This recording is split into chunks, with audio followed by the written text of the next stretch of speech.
आदेश मिलल बा। हाँ। और महादेव के विवाह खातिर हनुमान जी के निगरानी जरूरी बा। काहे भी जहाँ भी महादेव का नाम लियाला हनुमान जी का नाम लेवे का तरीका है कि हनुमान जी महादेव है या महादेव जी हनुमान है। महादेव है 10वां रूप से तो हनुमान बनिले 11वां रूप से। हाँ। जब शिव जी के भक्त रावण निकल गई इतना न लमर भक्त रहे कि 10 गर्दन काट के रोज महादेव के चढ़ा दी। हाँ। और महादेव मजबूर हो गए कि भाई जो गर्दन काट के चढ़ा देता ओकरा कर ना बोलब तो राम कर बोलब तो लोग हमरा के अच्छा ना कही।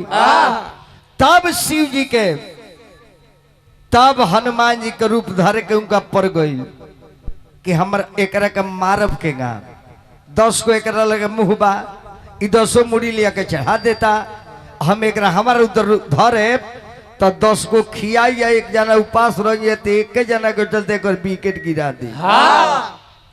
10 हिस्सा रहे राम का आ 1 हिस्सा रहे 10 हिस्सा रहे रावण का आ 1 हिस्सा रहे राम का। हाँ। तो एक हिस्सा काम कहलो सुनकाए कि सत्य सत्य है असत्य असत्य है। ऐसा हनुमान जी के तन बुलाई हम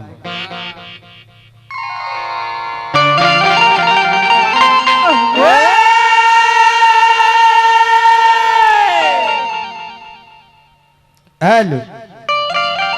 उस समय के बात भाई भजन जब माता जानकी के रावण अपहरण करके लंका में लेके चल गई।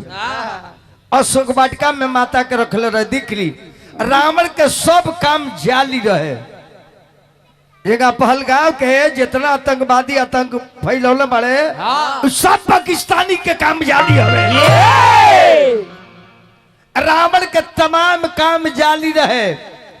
एक तलंका दूसरे मौसम वाटिका बताई और सुख के पीड़ तरमाई सुख में कहे मुत रली।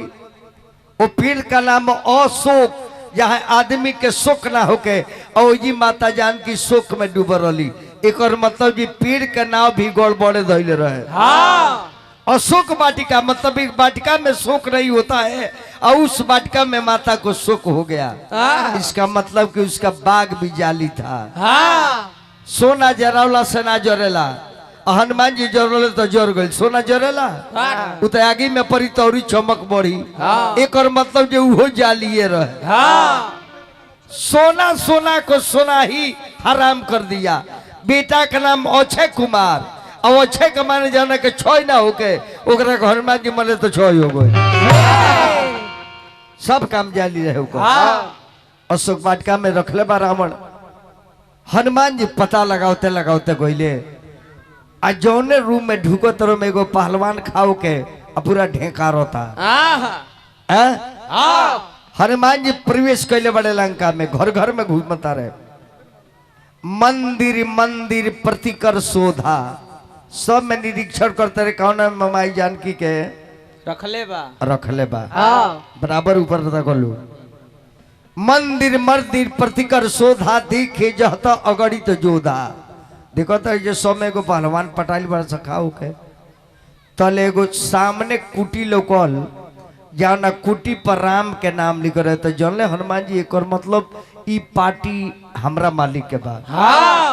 काहे कि हनुमान जी भक्त हम पहचान गए अक्षर में नहीं के लिखल अंक में लिखल बा राम नाम अंकित गृह शोभा पर न जाए और नव तुलसी के वृंद तह देख हरसी कभी मन ही मन तर करता रहे कि राम नाम कोड वर्ड में लिखल बे कर मतलब कि ई भगवान के पार्टी बे।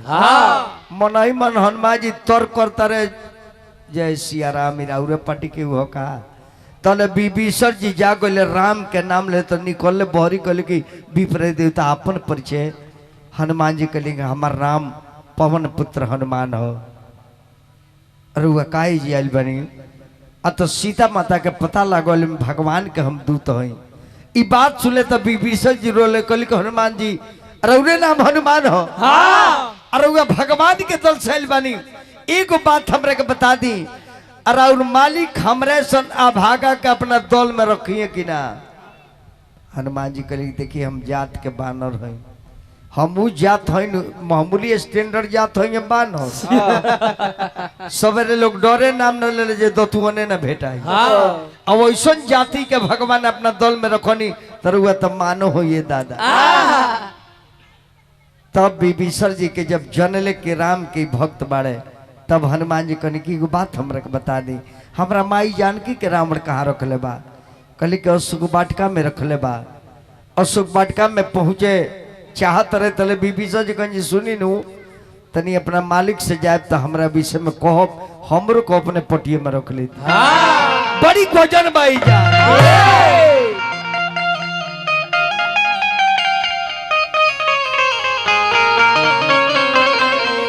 अरे कह दिया मुखहरिया हो खबरिया राजा अरे खबरिया राजा राम से खबरिया राम से अरे कह दिया मुखहरिया हो खबरिया राजा राम से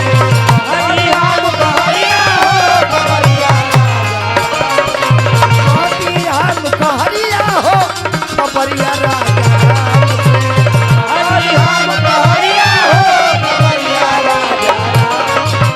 हनुमान जी हे हनुमान ज्ञान गुण सागर धावन पतित पावन के हे हनुमान ज्ञान गुण सागर धावन पतित पावन के हे हनुमान ज्ञान गुण सागर धावन पतित पावन के हे हनुमान ज्ञान गुण सागर धावन पतित पावन के सीता जी के पता लगइबा कान घटाइबा रावण के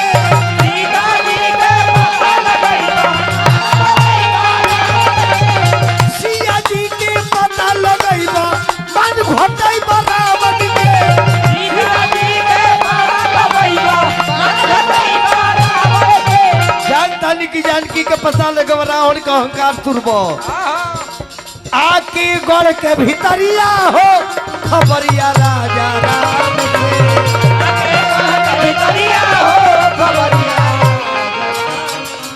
अरे विभीषण जी रउआ के अपन जीवन बिताओ तनी लंका में हम जाने के चाहता नहीं कहले के उहे सब हनुमान जैसे 32 को दांत के अंदर को जीव के भइल बा तनी मुनि बहरी निकल की काट दी है तो जीव बेचारी फेर में बाड़ी जैसे दांत बत्ती सबके जीव बेचारी फेर में बाड़ी जीव बेचारी फेर में बाड़ी जैसे दांत बत्ती सबके जीव बेचारी फेर में बाड़ी जैसे दांत बत्ती सबके भाई मोर का सखी सब बनलबा संग में लेके विभीषण के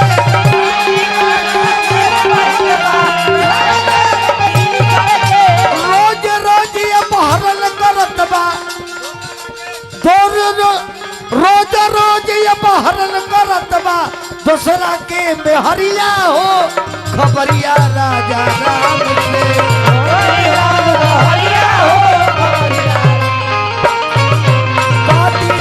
खबरिया हो खबरिया राजा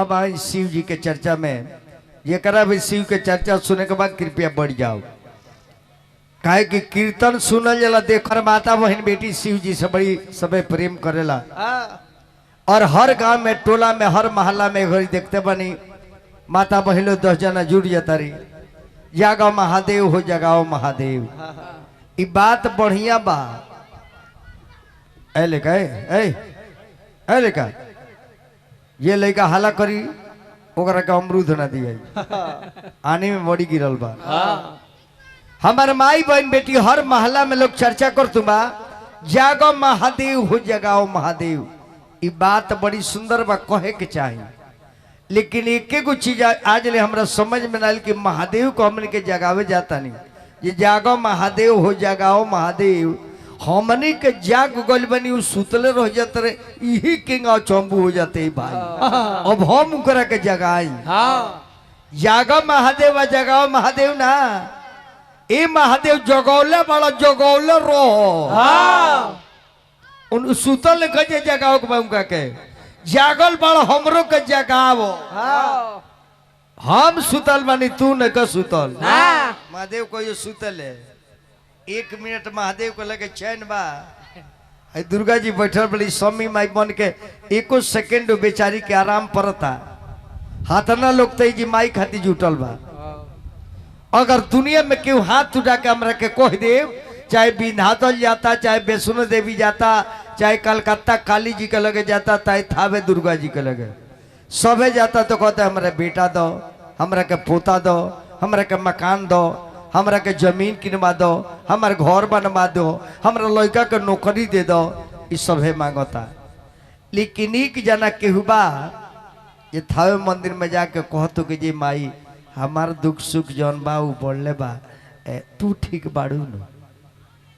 आज ले हमने के बेटा उ है ये माई के दुख सुख ना पूछनी। आज ले हम ना पूछब जे स्वामी माई तू निरोग बाड़ू के केंगा बाड़ू बस अपने रोगवा उनका पर धरे आ उनकरा रोग से हमरा मतलब नहीं के या ई मन में भावना हो जाए जे माई बाप के सेवा कोई हमार कर्तव्य बा। माता पिता के दुख सुख पूछल हमार जिम्मेवारी बा। अपन दुख पिता के मत दी पिता के दुख अपने लेकर ढोई। हाँ काहे कि 3 आदमी के पूजा करे घर में कब्बो भी विकास हुई। के कर 3 आदमी का अवश्य पूजा करी अपना बाप के अपना माई के अपना मेहरारू के। मेहरारू के ये न सोचे के बराबर बा हाँ इना ने मिली मटेरियल काहे मेहरारू के पूजा करते तू एकरा के चिहा गइलो नु। हाँ जी बाप के पूजा करे बे से आ माई के पूजा देखो तीनों आदमी के काहे करो।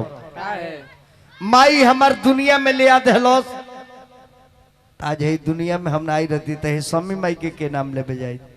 ये हमरा माई के देन की स्वामी माई के नाम धरवावतिया ये हमरा माई के देने के समियाना में खड़ा बानी तो माई के पूजा आ बाबूजी के देन हो कि दुनिया का भ्रमण करा दे कि हमार नाम धरी जे फलाना के बेटा हई तो उनकर नाम लेके दुनिया में प्रचार कोई।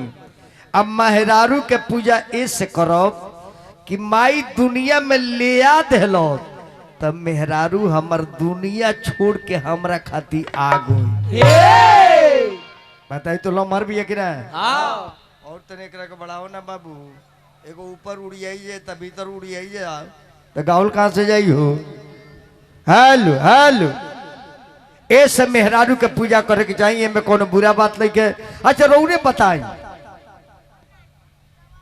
महतारी बीमार पड़ जाती है बेटा चल गए बॉम्बे कमाए इंजीनियर हो डॉक्टर हो बाबू हमार MD बाड़े हैदराबाद में रहेले तब माई बाप कहती दूगो नौकरानी के रख दिल बड़े कि तू लोग सेवा करियो तू बाबी के न हो धोइया माई के न हो धोइया। हाँ लेकिन एको जना डॉक्टर साहब अपना मेहरारू खातिर नौकर रखेले ये हमरा मौगी खातिर एगो नौकर रख लेता नहीं माई खातिर नौकर बा मौगी खातिर नौकर तू बड़ो।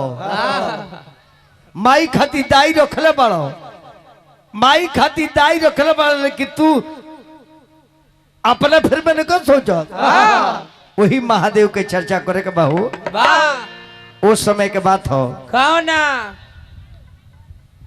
राजा दक्ष के लड़की के शादी भइल माता सती से। ये दुनिया जाना था सबसे पहले दुनिया में कन्यादान राजा दक्ष अपना बेटी सती के कहले तब से कन्यादान के प्रथा चालू हो गई। जब शादी हो गई सती के महादेव से तो एक दिन देवता लोग के दरबार लागल रहे आ दक्ष प्रजापति हो जा बैठल रहे राजा बन के तो सारा देवता लोग सती के बाबूजी के प्रणाम कइल लेकिन महादेव खड़ा ना भइले। अब दक्ष प्रजापति के मन में छोट लागल कि सबे इज्जत कैले लेकिन हमार दामादा तो इज्जत न कैलो दक्ष प्रजापति प्रण कैले कि अपना किया जो कराए सारा देवता लोग को बुलवाए लेकिन अपना दामाद के बेटी के ना बुलवाए। ई बात सती जान गई कि हमार बाप हमारा पति के बेइज्जत करे खातिर जो करा बता तो कहली जे स्वामीनाथ हमरा के नैहर में जाए दी। कहली कि मत जा नेवता नहीं कहता काहे के जे कहली कि हम जाए। महादेव जान गए कि हमरा विषय में जाना तारी कि हमारा स्वामी के देखी औरत तुहे हो जन मर्द के बेइज्जती अगर नैहर में हो गई उन नैहर में जीवन में लात न धरे के जाए। हाँ जहाँ दामाद पीटा जाओ वही मेहरा रुक जाए कि जाए ना। अब जान जाए सती चल गई नैहर में पूछल पति के बात काट के जाके अपना माई से बैठ कली माई गर्दन टार दिलस की बेटे ना करे बाप कले जी ऐसे चल जो वो कलश की जायब थोड़ी हमारा मर्द के बेइज्जत करे खाती ते जकर अवतारी दक्ष प्रजापति चंडाल निर्लज कही के तू बाप है तुम्हारे जैसे बाप को कहने में पाप लगता है न मैं जिंदा रहूंगी ना तुझे बाप कहूंगी। हवन कुंड में जाके कूद के प्राण दे देली देख लिए मेहरारू। लेकिन मरे के जब देखली जब मर जाए हम तब महादेव से कली की पति देव मरे के पहले अंतिम हमारी इच्छा ही है बा कि जहां भी एक बाद हम जन्म लेता नहीं रुआ हमरा से शादी कर ले। काहे कि सती मरत हर्षण बर मांगा 80 पद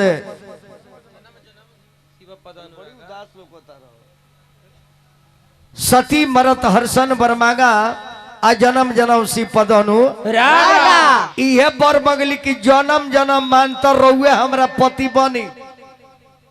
आइए हमनी के गड़बड़ बा माता बहन शिव के पार्वती के चर्चा करता उनकर गुण अपना अंदर न खेले होतलू।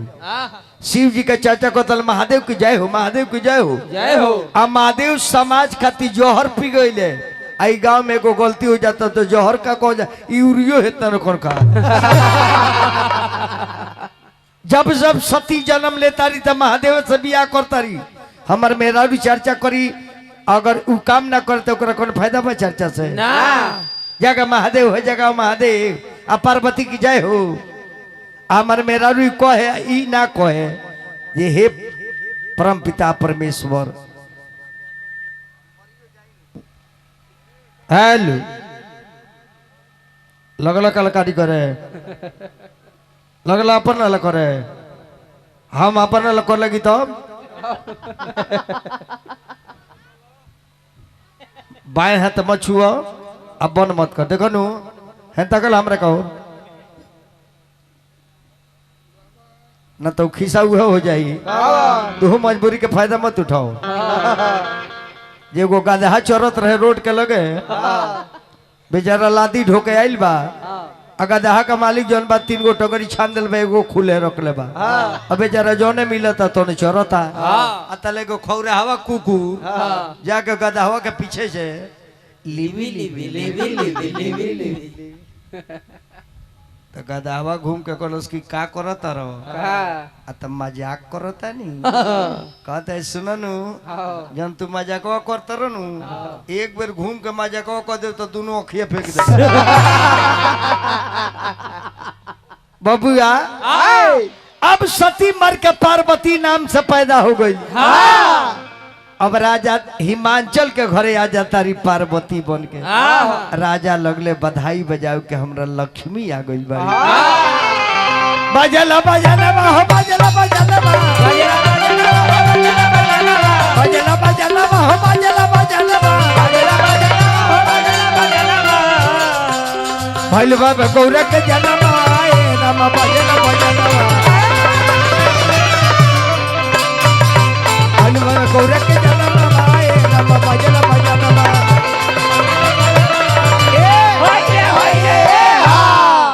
मैया पार्वती की राजा हिमांचल की तले वही में नारद बाबा चलिए तेरे बेटी के जन्मदिन मनाओ जाता के बेटी के मनाओता जन्मदिन ए बड़ा लड़की हो जाती है तो देख ली विपत पड़ जाता लोग के। हाँ लड़की जहाँ भाई भाई गौरल विजयपुर का भइल कह तरह के मत बोलो मूड खराब बा का भइल ब्रह्मांड खराब बा का भइल ए यार बात मत कर हमार दिमाग ठीक बा ना। अब भागे मर्दवा का भइल कुछ बताव तब नु अरे बेटी तो हो गई आहा, अब बताई बेटी हो गई तो मुंह डिंकर खराब बा हाँ अब 50 को बेटा यदि कुकुर सियार खानी हो जा तो वही का कोनो गम नहीं के होइट के कोतर जे हमरा बेटा भइलो बुझाता कि इनकरे में है भइल बा बेटवा हो जाता तो ई भागी बाड़े बेटिया हो जाते तो मौगी भागी बिया हैं? अरे बेटा होला भाग से तब बेटी होले सौभाग्य से बेटा से एगो खानदान चलता तब बेटी से दूगो खानदान चला जेकरा बेटी ने के दुनिया में सबसे अभागा बा वह पार्वती के बधाई बजावल जाता जे बेटी भइल बाड़ी तले वही बीच में नारद बाबा बीड़ा बजावते आ गई रे अरे बीड़ा बजावत नारद बाबा बीड़ा बजावत नारद बाबा आ गइले बीड़ा बजावत नारद बाबा आ गइले बीड़ा बजावत नारद बाबा आ गइले हरि गुण गावत नारद हरि गुण गावत नारद बाबा आ गइले नारायण नारायण नारायण महाराज की जय हो जय हो महाराज की जय हो जय हो राजा हिमांचल देखले बाबा के तो कहले दंडवत बाबा संजोग से रउआ हमरा द्वार पर आ गईनी रउआ ब्राह्मण बानी हमरा घरे को लड़की जन्म लेले बड़ी तनी को हाथ देख के बताई जे हमरा लड़की के कर्म में का लिखल बा अब नारद जी औरी अगर आए लगले ये जाना माता के दर्शन करे वो माई के भविष्य हम देखी ये दुनिया के तकदीर देखेला ओकर तकदीर हम देखी आहा, नारायण नारायण नारायण नारायण नारायण देवी हाथ देखी नारायण नारायण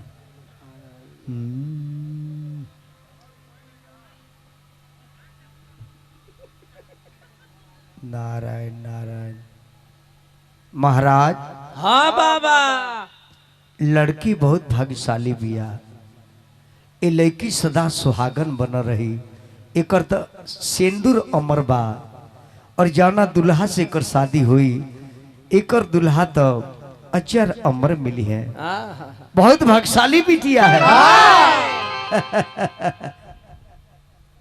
महाराज हाँ बाबा एगो रेखा गड़बड़ बा का बा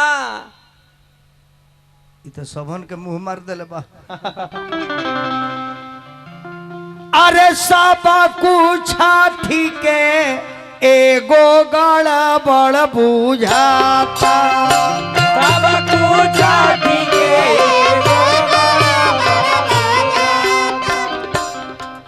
इनकर दूल्हा मिली है बौरा है इनकर दूल्हा इहे गड़बड़ बा।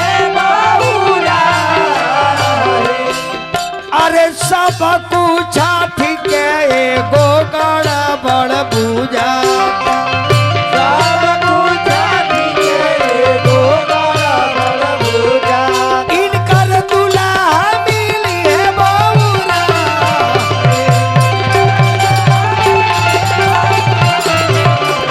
इनकर बालाबा मिली है बौरा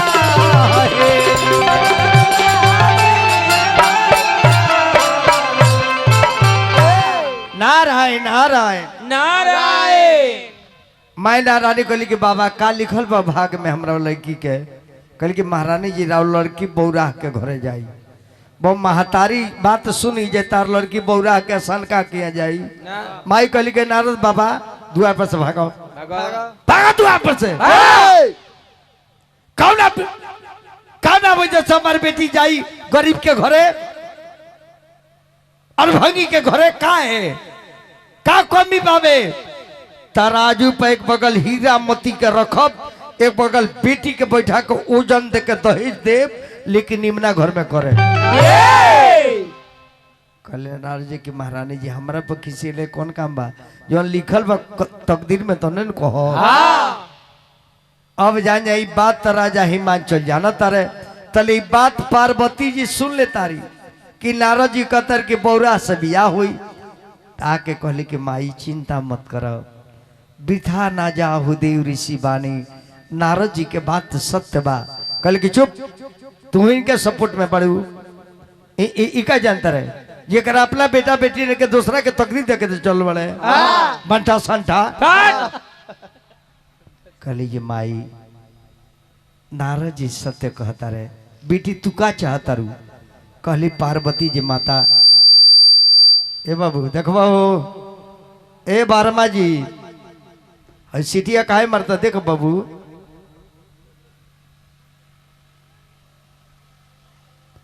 का कहता रे बाबू हमारा से कहो सिटिया मत मारे दो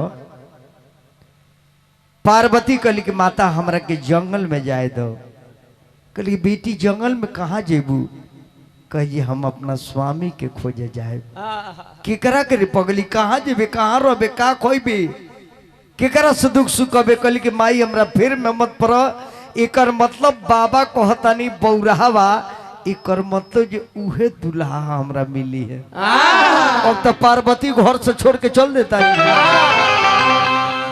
छोड़ी के नगरिया रे अरे चलाली धियारिया से अरे मैना जी के गिरे लागल लोरा रे भी कि जाई के जगलवा में अरे ध्यानवा लगावाली से अरे पीता लगल सझिया सबोर रे भी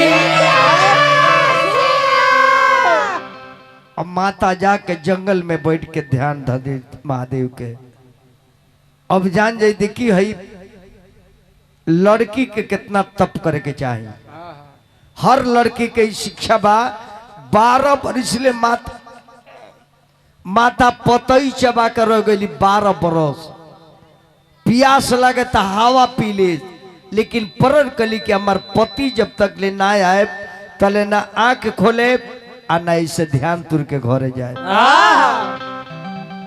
अरे मनवा में धैले बाड़ी अरे शिव के ध्यान हो पूजेली गौरा बेरी बेरी अरे कके आह्वान हो पूजेली गौरा बेरी बेरी कके आह्वान हो पूजेली गौरा बेरी बेरी कके आह्वान हो पूजेली गौरा बेरी बेरी कके आह्वान हो पूजेली गौरा बेरी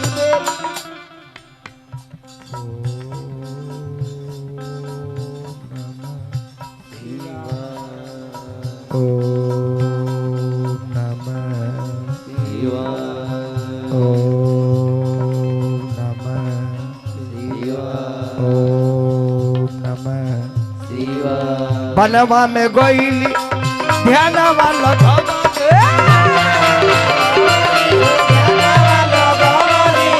12 बस ले गौरा बताई भवानी बताई भवानी हो बताई भवानी कबल विजेंद्र बाबा पर परमान हो पूजेली गौरा तेरी देवी कबल विजेंद्र बाबा पर परमान हो पूजेली गौरा तेरी देवी अरे ककया हवाल हो पूजेली गौरा तेरी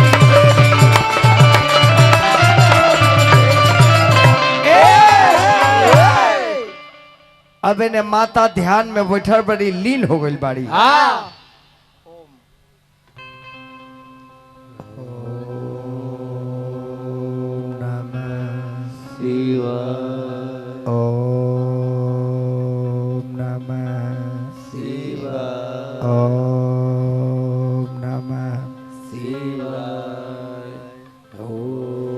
ओही जंगल में सप्तऋषि लोग घूमता। अब ऋषि में जब देखो लो लड़की के तो कहल कि भाई कौन लड़की हो, 12 साल हो गए एकरा एक जगह बैठल, तो हमारे के जाने की चाहिए कौन लड़की हो।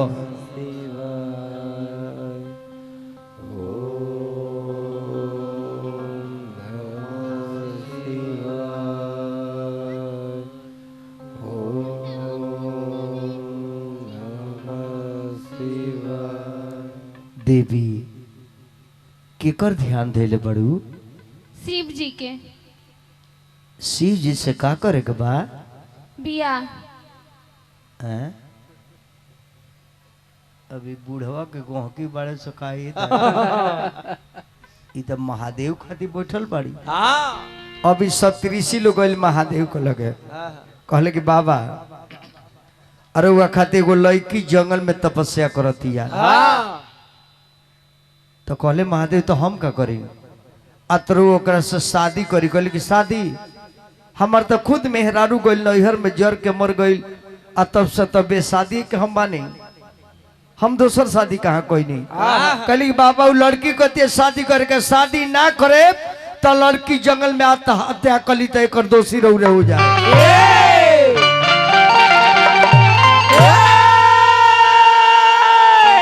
अरे बिया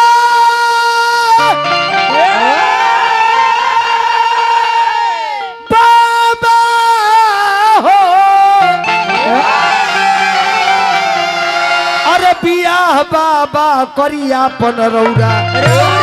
ए बाबा शादी करी ना तो लड़की मर जाई। अरे बियाह बाबा करिया रौरा,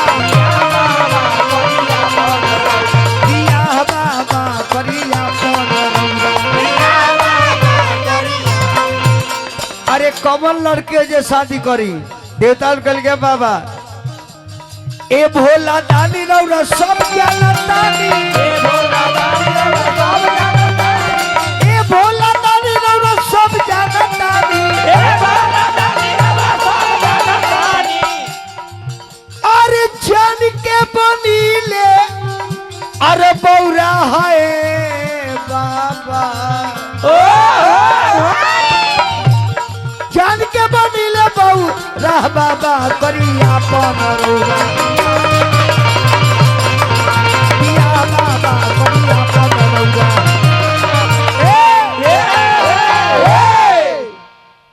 अब तो जान जाए जे इतना ना वोटर बढ़ गए जे बाबा मजबूर हो गए, कहले जे ठीक बार वो लोग बात हम मानते नहीं लड़की कौन हो, लेकिन पहले लड़की से वो लोग जाके पूछी कि लड़की मतलब सचो हमरा के चाहतिया या केहू के दबाव में पड़ के बोलतिया। काहे कि दबाव में डाल के लोग लड़की से गवाही दिवा देला, लड़की के अपना कह देला। ऐसा लोग आजो बा जे कह जे फलाना का लड़का रहुए, फलाना का लड़का रहुए, आ लोग लड़की के दबाव दे के केहू के लड़का के फंसा देता। ये आज भी वार्ता चलता, बरियारी लोग के लोग मुकदमा ठेकवा देता। इससे पहले अपना लड़की के अच्छा हमरा ही ना बुझाला कि हम अपन लड़की यूज कर देनी, जे हमरा लड़की के संग नाजायज कहले बड़े फलाना का लड़का, ओकर इज्जत लेनी के हमार अपन इज्जत गई। लड़की हमारे कटघाड़ा में खड़ा हुई, जज साहब ओकरा से का पूछिए केंगा पूछिए सब बतावे के पड़ी। इस कोनो नारी के केस कभी भी कोर्ट में ना ले जाए के एकरा के घर ही कंप्रोमाइज कर दी, अपन इज्जत झंडा पर न टांगल जाई ना। महादेव कहले के काम करी सबे, पहले जाकर लड़की परीक्षा ली। लड़की सचो चाहती है कि केहू के दबाव में पड़ल बिया, तो देवता कहले बाबा और वह विश्वास केंगा करो। तो महादेव कहले कि हमार शिकायत काहे सीढ़िया उतर बाबू और सिंह दल बननो पानी डाल दो, तो देख लो ओकरा के। अब ओकर मास्टर तू न बढ़ो। महादेव से देवता लोग कहल कि बाबा रुआ केंगा विश्वास करे। तो महादेव कहले कि हमार शिकायत जाके करी लो। गांव में केहू का बड़ाई कल जाए तो ओकर बड़ाई ना होला, गांव में बुराई करे तो अच्छाई बाहर निकली। केहू का शिकायत करे ना तलो में से बढ़िया निकलबे ना करी। केहू को अगर अच्छाई के पता लगाओ के बा तो ओकर बुराई करे के पड़ी। और जनता को माइक पर हेल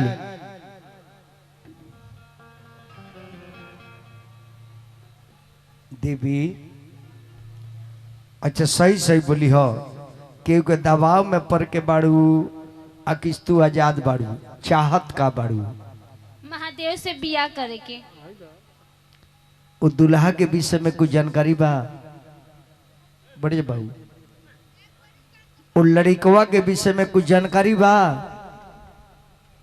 जेकरा से शादी करे के चाहत और शमशान घाट में रहेले एगो निमन आदमी का संगे ना रहेला सांप गोजर कुकुर बिलार नेउर खेकर हाकनी डाकनी मुर्दाखोर सिर कटवा ई सब उनके संगे रहेले सोन वो घर में जेबू तब पगला जेबू अरे वैसन बर खातिर अरे वैसन बर खातिर तब तू अनेर करेलू वैसन बर छोड़ दो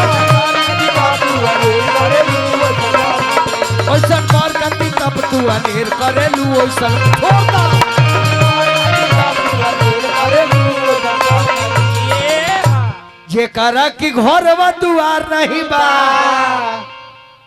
न घर न दुआर न खाए के न पिए के कुछ बा कुछ जाने की चाहिए तब ने लड़का के पसंद करे के चाहिए उनकर मकान तो देखबू नु अकेले काम ना करी एगो बरखा का पानी बहरी ना जाला हाँ आ तू जानतारी जब बाप रे बाप महादेव से शादी करे तब महारानी बन जाए ये दुनिया में मत रहियो डोली पर जेबू तो तर के उतारहू कोनो ना आई अबो करी तो हाकनी डाकनी डाई नहीं है सो आई दौरा में तहर लात ना पड़ी पैदले उतर के चल जेबू आ तू जाना तो कोई जी कोहबर में जाए तब पुड़िए रसिया में हाथ डली है सो एकरा पर में मत रहियो दू चार बेरा ना मिली नु तो कबू ले एगो भंगवे के कुलवा में से खा ले तोहरो कौ लइकवा गजेड़ी बना दी जे करा कि घर वो दुआर नहीं बा आ भांग छोड़ के दोसरो आहार नहीं बा अरे वैसन बर खातिर अरे वैसन बर खातिर तब तू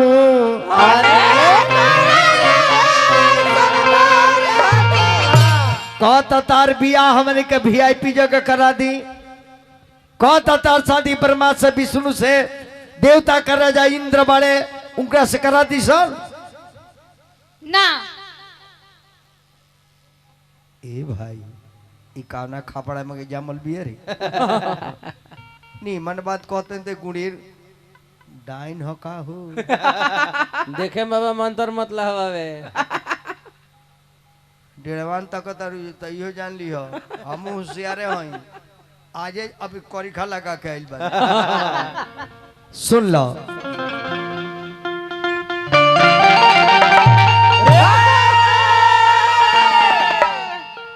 अरे सजनवा तोहरा पागो अरे बलमुआ तोहरा पागो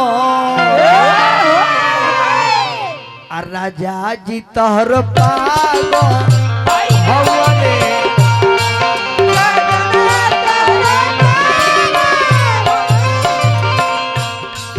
पागल हो लइका पागल हो हवन पागला राजा पियत रात दिन गाजा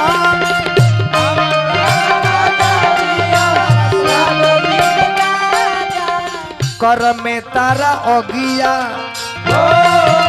सोच लो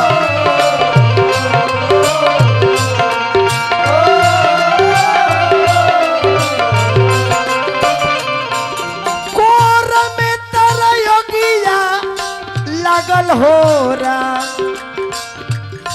भगिया में तारा अगिया लागल हो रा दूल्हा तोहरो पागो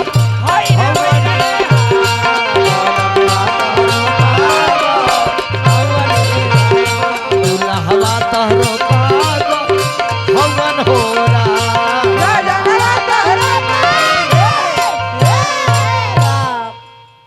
मान जा तरु देवी बाबा पहले रउआ एगो बात बताई रउआ कबो पिटाइल बनी कि ना भागी बाबा ना तो सरिया वाला सरहुआ के मुकाइल बनी देखो तनी हम निमन बात कहतन दे कह दे रो पिटाइल बनी कि ना है बताई तो बाबू अभी तोरा मालूम बन कि ना पूरा यूपी बिहार झारखंड में के पीटहू वाला बाका हम ये बड़ा कलाकार जो देखो तरु उहे कुल है का बट्टा के माला हमरा नहीं पहरेला ए बड़ा के कलाकार बट्टा के माला पहनता एकदम ब्रांडेड उहे कलाकार हम हई बट आई सुनील जी हमारे जिला के गोपालगंज के बबुआ का हार्दिक हार्दिक स्वागत करब। हाँ जी लेकिन केने भाग गए ये हमारा दुर्भाग्य बा। गोरखपुर भाग गए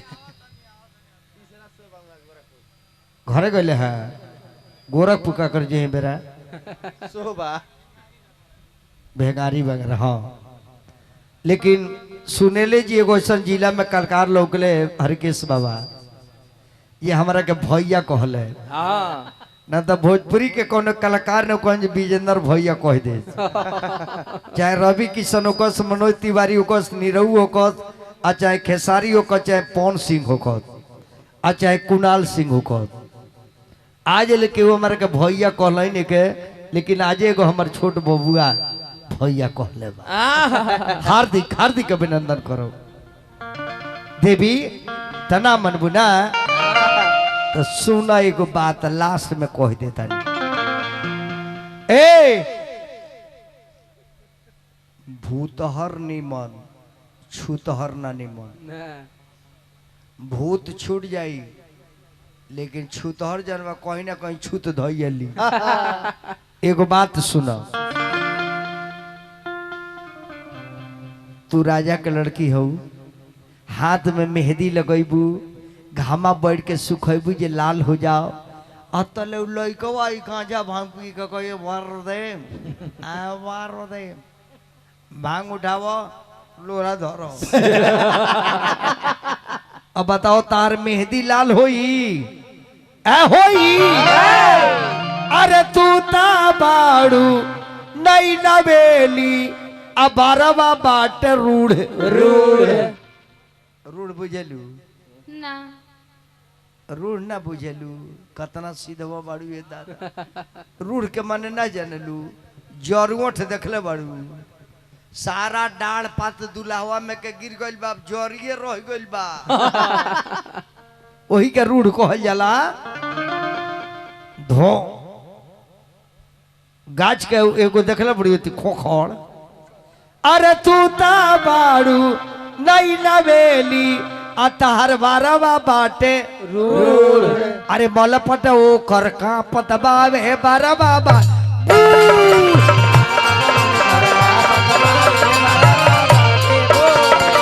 मलपट उन्हें कर का पतबावे बारवा बा।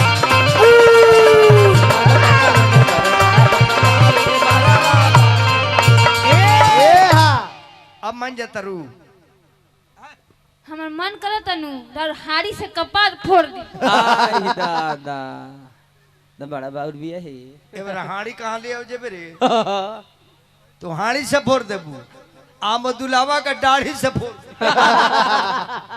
सच बात एगो बानी बतावत सबसे बाटे गुड़। एगो बात कहे के ना चाहते लेकिन अब कह देते न घुमाना तो उनकरा घर में जेबू उनकरा एगो लड़का हुई और लड़का तारा दोनों जाना के देह से ना हुई तारा लोग के चलते ना हुई ऑटोमेटिक उत्पत्ति हुई लड़कवा के। और लड़का के देखबू तो तू घबरा के घर में से भागे लगबू कि सच बात एगो बानी बतावत सबसे बाटे गुड़। अरे पहले तो एगो बबुआ हुई है अरे पहले तो एगो लड़का होई जेकरा होई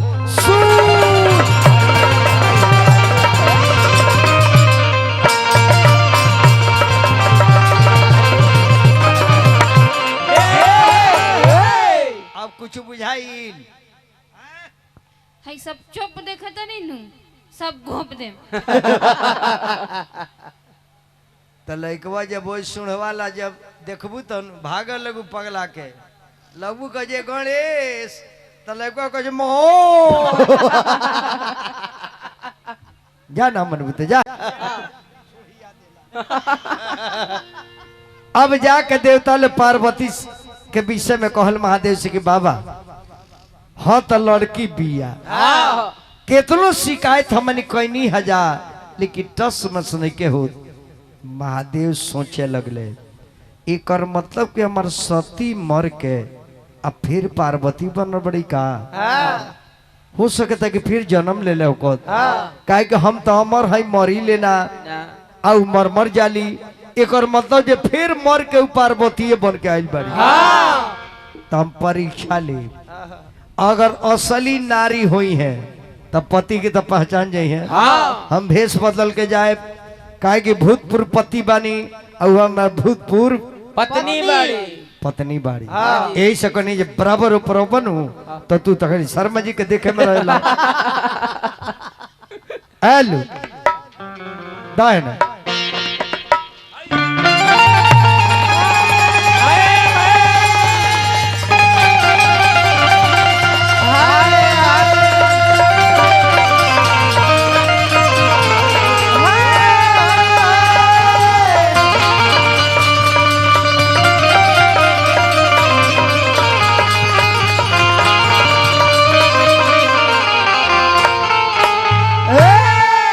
भांग के झोरा हमर दा चला लीजिए। ये भांग के झोरा हट चूड़ी को गई के झोरा ये अपना मोगी ले ले तका हो हैं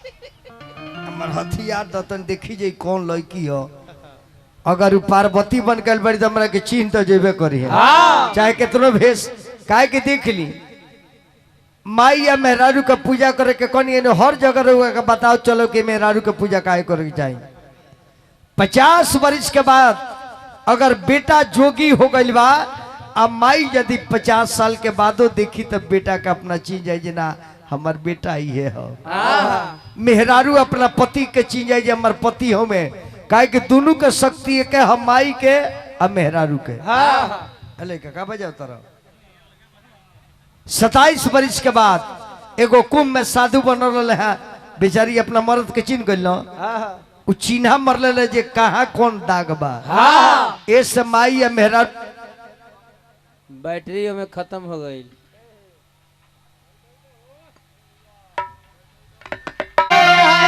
भेसावा में बाबा हो अरे धैले हा जंगलवा करा अलग निरंजन देवी आँख खोल कर देखो तो मैं कौन हूँ।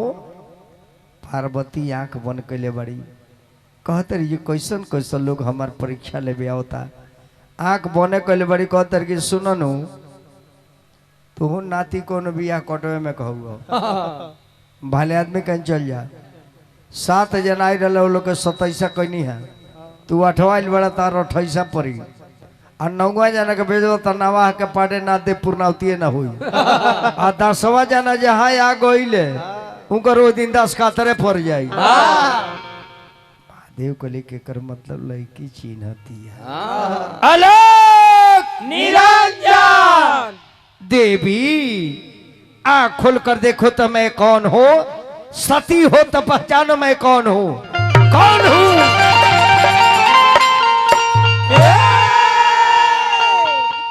तैयार भोजली अरे डमरुआ रामा अरे पर्वती के ऊपर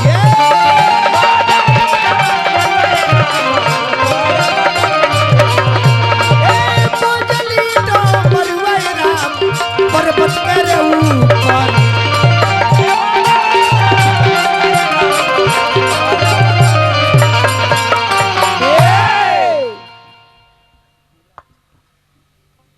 देवी तू छोड़ के हमरा के कहा चल गए हो तारा बिना हम पागल हो गए रनिया जा तार तपस्या पूरा भइल हम तरह से शादी अवश्य करब। हम ना करब शिव जी कहले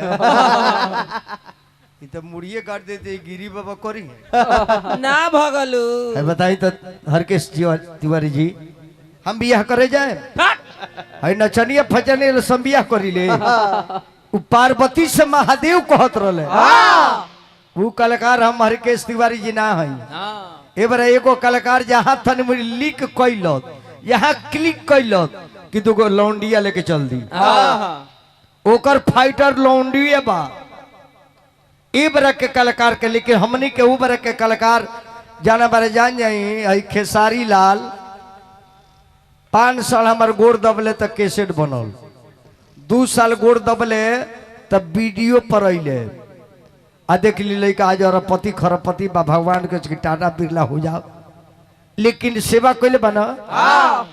लेकिन ई काम नहीं कैले। निरहू जी बड़े दिनेश लाल यादव जी हमारा चलते 4 लाठी पिटैले तो कलकत्ता में हमरा से भेंट करे अले। अतना लाठी बांस गिरे लोग के मारे खाती, बेचारा एक बांस खा गई। आजो कहे महाराज जी रहुए चलते हमरा के एक बांस मार दे हम से भेंट करे गई रही जनल की ना जाना नहीं तय बर के कलाकार तो हुआ बड़े तनी मुनि जहाँ लाइन धरता, एगो हे बगल बिया एगो हे बगल, चलिए ई कौन फैशन हरे, ई कौन फैशन हो। गुड्डू रंगीला डायमंड स्टार भले तो कहले का 5 गो लौंडिया ले आओ, 5 गो पहुंचाओ, 5 गो ले आओ, 5 गो पहुंचाओ। राधे श्याम अपना जिला में कितना सुंदर कलाकार, लेकिन आज तक देखी तो एगो बाप के सैलून न बनल तो कलाकारी का कलाकारी कैलो। आज ले बाप शीशो के पेड़ में ऐनक टांग के दाढ़ी बनाओ तो के तरह सुन बेटा के जिए करना चाहिए। अरे जब बाप के नाम रोशन करे पता कमा के कुछ करो ना, घर बनल दुआर बनल ना, घर ही बा ना पाले बा, ऐजा सब खा ले बा, कमा कुछ करो, लड़ो लेकिन कुछ करो। अब खेसारी बड़े निरहू बड़े देखी कमा के करता लू कि ना करे के चाहिए। इन्हें ना मत 10 पहले भी रिकॉर्ड मत कर दो चैनल वाला लोग, जाना बेरा हमारा राधे श्याम रसिया के चमकर है 30 में कोई रिकॉर्डिंग करे, नौकरवन से कहेंगे इसमें कौन है कैमरा में, तो गिरी बाबा इसमें एक रसिया जी है, होंगे इसी में मेरा बैग दर्गो रखो इसी में। तो बाबा ऊपर ले लीजिए, हम कहें नहीं इसी में सोएंगे, इधर रसिया है, हम कह रसिया बसिया को छोड़ी इसी में सोएंगे। बजा जाए कि सूत जाता नहीं, ई 4 गो लड़की लेके गोइल बा दूसरा जगह पार्क में ऐसा आराम करे, तयावत बेचारा 12 बजे रात में हम पलंग पर सुतल न कि अभी फिर में बन जाइए आवत कब बाड़े, तो लाइटवा जरा के जब हमरा के देखो था जवान तो कुलीन के कहता है चुप, नीचे तुम लोग सो जाओ, ऊपर मत चढ़ो, नीचे सो जाओ। अब हमारा अंगी लगता हमरो हुदुर बुदुर भइल बा, ये कभी करी इनकवारी हम ली। अब भाई आ जब हम जब नाक लगनी बजावे तो एगो से कहते सुनो इधर आओ, एक पैर तुम दाबो एक पैर मैं दाबता हूँ, सेवा करो सेवा करो। तो जब दोनों दाबे लगे सब लड़की आई तो तनी हम सुख बुकन कौन रे, महाराज जी हम हैं, हम के राधे श्याम कहाँ रहा है बेरा, शूटिंग चलत हमके 2 बजे रात में शूटिंग के कर चलता कौना स्टूडियो में, तार तो रिकॉर्डिंग के डेटे नहीं के टी सीरीज में, तू आइल काहे के बड़ाओ है महाराज जी, महाराज जी हम कह देख न खा गई आज ये शूटिंग ले गई ना, उहे शूटिंग अपना परिवार के संग कैले रहता तो कुछ धन बाचो रही तू हे कनी के चक्कर में ना कर नचनिया फचनिया के के आज ले भइल बाड़ी सन ना, एकनी पर जे मरेला हुआ भागा बाया भागा उ जाने ले जे 1 नंबर हमरा पर हंसतिया मुअतिया, लेकिन उ न कहन कि तार नंबर को नंबर पर बा का जाने 1000 पर बड़ा कि 5000 पर बड़ा, मुअत रे के तर के मुआवतिया जल्दी मर जा न तेब रले ओकर लड़को के जवाब न दी।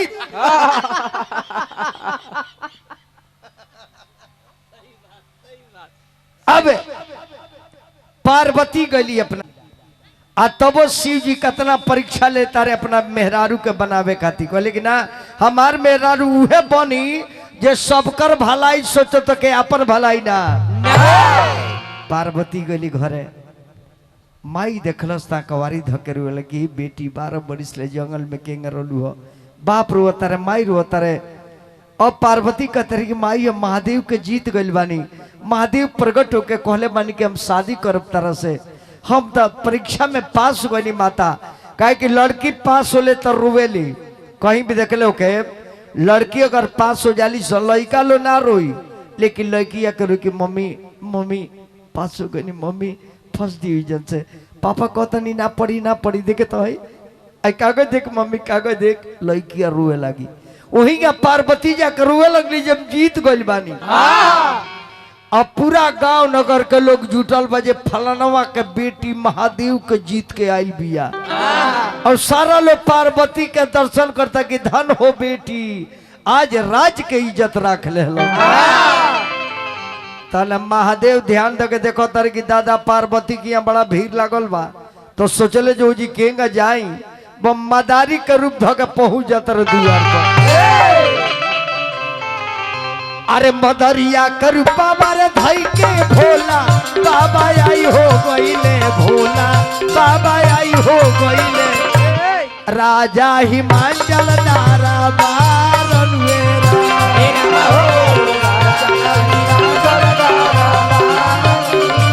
मदरिया कर बाबा रे धई के भोला, बाबा आई हो गईले भोला, बाबा आई हो गईले।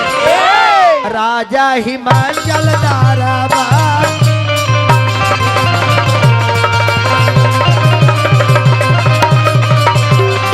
हो, राजा हिमाचल दारा।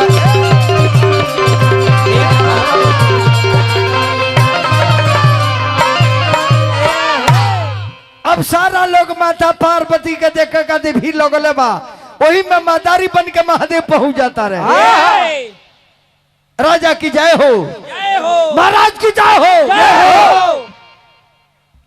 बेटी पार्वती देखली कहली के बाबूजी वो मदारी वाला के बड़ी नीक लगता, उनका के कुछ इनाम दी ना। तब मदारिया लगे महादेव अबू का जानता रहे उनकर बाप जी महादेव हूँ, आइए दामाद बने वाला बड़े।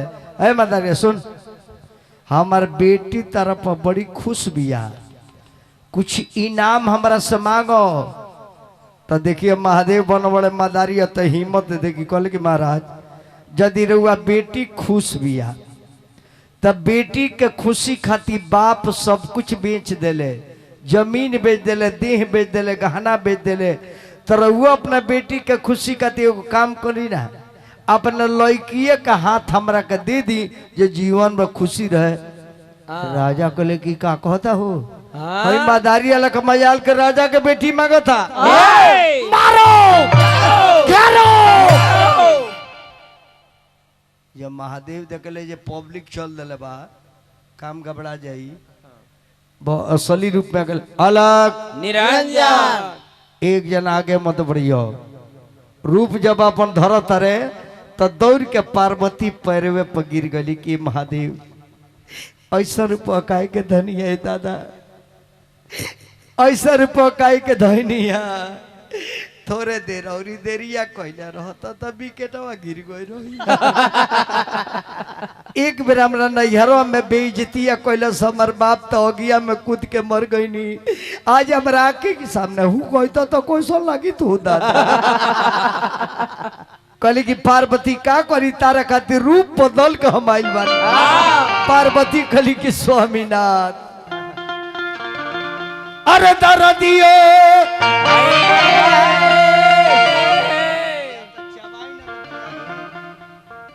अरे दरदियो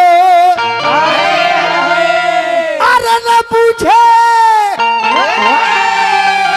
लारे आड़ा भंगिया दरदियो न पूछे लाए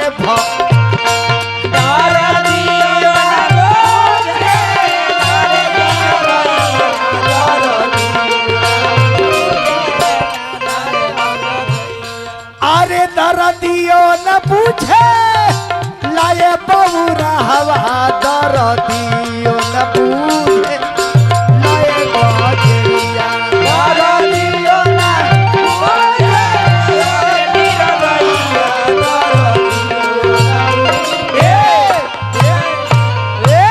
महादेव कहली कि पार्वती जल्दी बियाह करना तो हम पागल हो जाए। अपना बाबूजी से कहली कि बाबूजी जल्दी शादी कर दी न ते ही कब कौन भेज धो के आ जाए हूँ किए दिए से कौन तो बाद में हम का करे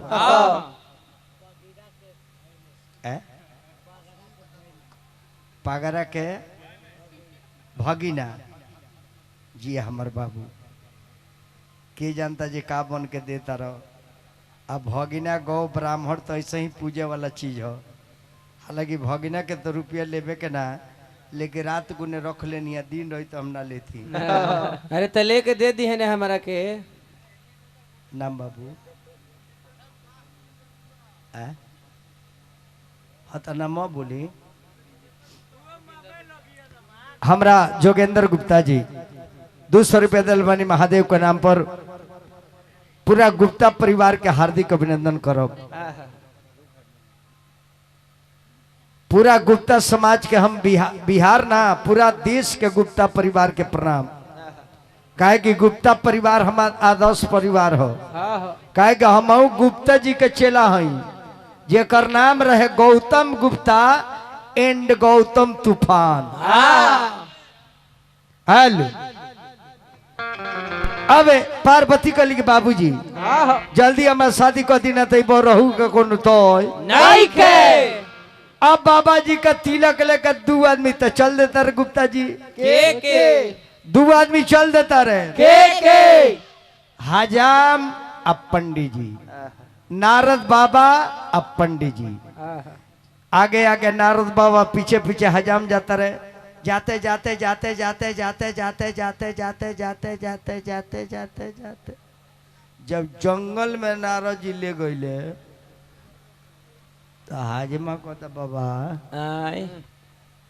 कौन दुश्मनी बका जे उरेप चढ़ाओ तरह एमे गांव घर कहाँ बाहू इ तो सब जंगल हो। कले नारद जी की थोड़ा ही दूर पर दुल्हवा के गाँव बा कहली कि महाराज कौन दुश्मनी साधे खाती चढ़ल बनी का। फिर जाते जाते जाते जाते जाते जाते जाते जाते जाते जाते जाते जाते तब तक ली महादेव अंग में भभूत लगा के मिर्गी छाल पहिर के सांप के हार पहिर के बिछी के कुंडल पहिर के ललाट पर चंद्रमा जटा में गंगा महादेव बैठल बानी। हाजमा कहता जी बाबा ई पार्टी के हो तहन पार्वती के दुल्हा हो। हाजमा कहते पंडित जी अपन विदाई रुआ ले ले हम गाँव चलनी कहाँ ठाकुर ऐसन कहवा के तिलक चाहिए जाना के अपना देह पर कपड़ा नहीं के हमने की विदाई कहाँ से दी इधर महालांगा बा दुल्हा कल के अरे महादेव हन कल की चुप रहा पंडित जी चुप रहा पंडित जी ब्राह्मण का जात अरे तारा तनी ना बुझात रे ऐसन ऐसन दुल्हा हमरा शमशान घाट में भेटा रे। हट पंडित जी है मुहतार दुल्हा के लगे लेके चलिए नहीं अब तो हजाम भैया बेइज्जत के भाग हो। ये महादेव भीख मांगा बड़े लांगा बड़े लुचा बड़े आतल रास्तवा में 5 गो नाग बाबा बैठल बड़े। हजाम हमरा बुढ़वा के भिखारी कह के जाता रह एने हो एने हो जब जीव देखो तारे तो इनका हवा खराब बा। अब आके कहता रहे पंडित जी जल्दी तिलक चाहवे के कहे कि दुल्हावा के सेना बड़ी जबरदस्त बा। अरे 5 गो बैठल बाड़े सर रोडवा पर एगो यदि निमन का मौ कह दे रही तो पारनवा फेंक दिल एक गो के काम करके पीली 5 तो बीजता सो तो बाप रे बाप 5 कट्ठा चाहो तिलक चाहो। अब बाबा जी के तैयारी करे लागल गई काया माना तिलक चाहो काया माना धूप है आहे काया माना गाई के घीवा से जगवा होला सुंदर आहे काया माना गाई के घीवा से जगवा होला सुंदर नावा माना तिलक चाहो छावा माना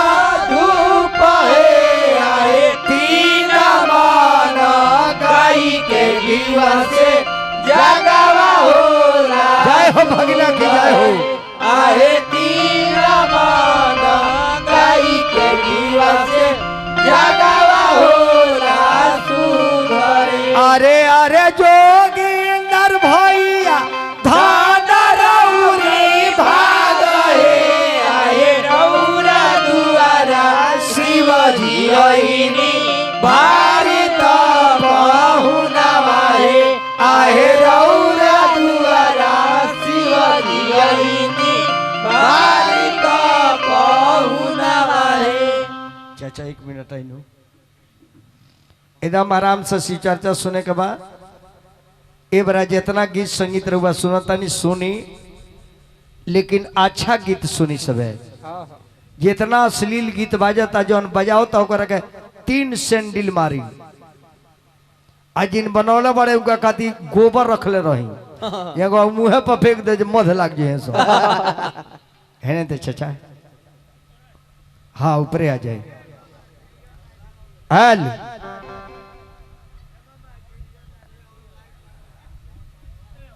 हाय हाय हाय एक बार तनी समय हाथ उठा के जयकार बोली बोलिए बाबा गोरखनाथ की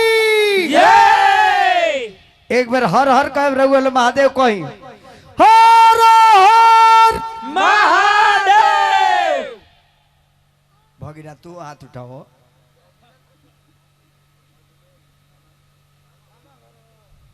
मामा के घर तो भगने लगी है, हाथ उठाओ। अरे ना ये बेरा तो अगला जन्म में तो दोनों ठीक हो जाई। जौन बात तो दिखाओ जे महादेव जौन देले बड़ा तो रखले बानी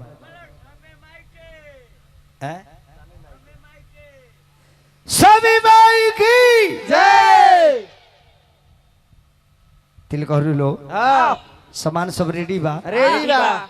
मिठाई उठाई आया फल ओल आया है, बर्तन उर्तन आया है, मिठाई उठाई सब आया है, दूल्हा के कपड़ा उहो आया है, उहो आया है। हाँ हई हिंदी कही मिली जी उहो आया है। एक दिन जान जाए गुप्ता भैया पटना में गाँव तुरंत को मंत्री एले अपना बिहार के, उनको नाम ना धरे। दिन में कार्यक्रम चलत रहे आ पूरा पेड़ पर लोग चढ़ रहे। कहते रहे बाबा थोड़ा माइकवा दीजिए ना। माइकवा लेके कहते रहे जी आप लोग जनता से निवेदन है कि गाछी पर से नीचे उतर जाइए। बताई रे मंत्री है गाछी कौन शब्द हो जी। अतः नहीं बाबा मतलब घामा में लोग है तो छेहा में आ जाए। घामा छेहा हिंदी हो बताओ।